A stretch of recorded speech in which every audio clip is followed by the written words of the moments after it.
We got roofied at our own house party. Our college was like most, we had the senior send-off tradition, so we have our fraternity senior send-off party for all the guys graduating. We were like a week away from graduation. There was an off-campus event unrelated to us that happens, and the university puts a ban on all house parties going into the last weekend of school. At first, we're like, yo, fuck that. We're having a party anyway. Because I had 4 buddies who were literally like my brothers. Family and family.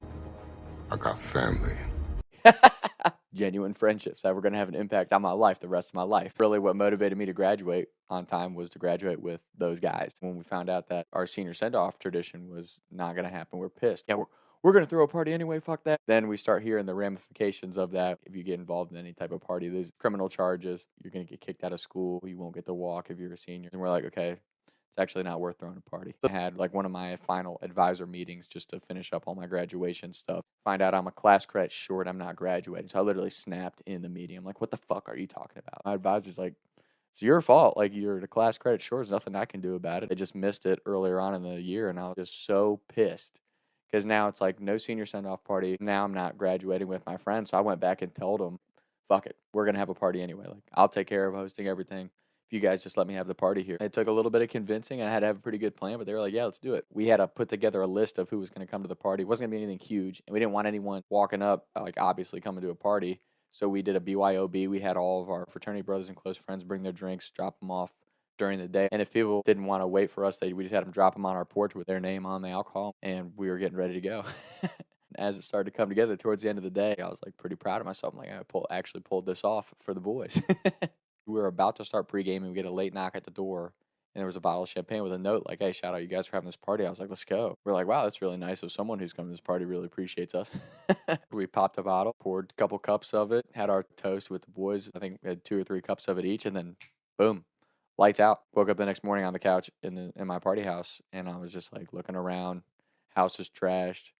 And I had blacked out before, so I'm like, usually you remember bits and pieces of the night, and this night I just was a clean slate, blank. You first wake up in the morning, especially when you don't remember what happened the night before. It's real calm, and it was a real calm morning for me. I'm like, what a night that I don't remember. The house we had was like a 5-person house, so I started looking around, and nobody's here, and I checked all the bedrooms, nobody's home. This is a little concerning. I started hearing a bunch of like commotion outside, so I'm like checking my phone, see that our house is like kind of all over the local media feeds and people like outside of our house, cops knocking on the door, and I'm like, okay, not sure what happened because that scared me. So I started looking around. Obviously, I wasn't going to answer the door because I don't even have an answer for it and know what's going on. And I started looking around. Our house is like more trash than usual. Look out in our backyard. We got like a car in the middle of our yard that ran over our fire pit and stuff. And there's just the house is just completely trashed. So I was trying to get in contact with my buddies, try to find my buddies. I turn the TV on, go to like the local news station, and our university presidents, we will identify and apprehend the members of the house that threw the party last night, and they've got our address up on the thing, and I'm like, oh shit. And I'm just kind of sitting there in shock, trying to process everything that's going on. 'Cause again, it would have been different if I remembered like what we did the night before, but I have no idea what's going on. So as I'm starting to like put together my night, I'm like, okay, and they said they were going to do a press conference, like a press conference after they apprehended the individuals later in the evening. So I'm like, okay, so that gives me less than 12 hours to kind of find my friends, figure out what exactly we did, and then have an explanation for local authorities in our university because I'm not trying to get my buddies in trouble or get kicked out of school. So I'm like kind of panicking, putting that in my head. And I swear to God, I'm slowly starting to process this task that I'm up against for the rest of the day. And then my buddy Kyle walks out of the closet and he's screaming because his head got shaved. Kyle, he was like known for his hair in college, so he usually had like this curly afro. And he comes out and his head's totally shaved. And he's like, what is going on? And I'm like, I don't know, but we're going to have to figure it out. So that's the plot for my movie script, 219, A College Kid's Story, in a nutshell. So the best way to describe it is like a college hangover with a Project X Animal House crossover as the setting. It was just inspired from 3 of my favorite movies. Pretty much any Todd Phillips directed movie I've probably watched. He's kind of the person that all the stuff he's produced has kind of inspired my writing over the years, and 219 A College Kid's Story is definitely right up there with those in my opinion as far as how I structured it and how the story flows. But I'm sure some people have watched this before, picked up that I did a little they probably recognized some of the elements of that knew that it was a script story coming. But I don't know, I really enjoy, especially since I have so many true stories that I've told on here, I do really enjoy occasionally blended in the script stories. I'm going to keep trying to do that more and hopefully get the attention of somebody that can help me get this produced. Why else are you on social media? If you're not if you're not trying to make millions of dollars off social media and you're trying to use it as a way to promote your product, I think as for all you writers out there, if you have a decent social media following, I would highly recommend just trying to share elements of your work in a way where you can promote and try to get your stuff out there and just keep grinding and just keep going for it. And honestly, just anybody who's chasing a dream out there, just keep going.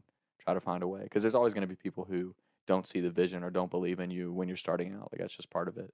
But as you continue to go and just stay persistent and you believe in it, you'll find a way because the only one that's really in the way of anything we're trying to accomplish in life is ourselves. And it's a roller coaster figuring that out. But as you do, you'll see that when you get your shit right and you are really just taking care of what needs to be taken care of with you and what you can control, those opportunities start to come to you.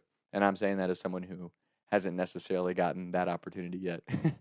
I've got a couple good opportunities, but I got a lot more work to do on them. So it's just one of those things. If you're a dreamer, man, just chase it. Don't let any criticism or any doubt from outside people who question you. Don't let that affect you. Just keep doing your thing. Keep believing in yourself, and you'll find a way to make it happen. I mean, you can look back on the course of history in any field or occupation.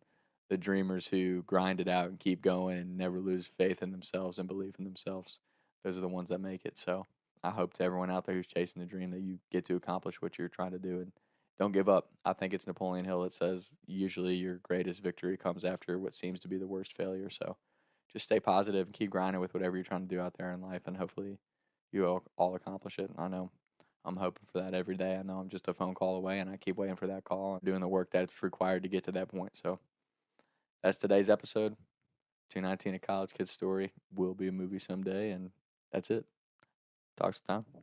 Taking shots by the lake till I can't even breathe no more, see no more. I was riding around town thinking to myself, is it gonna get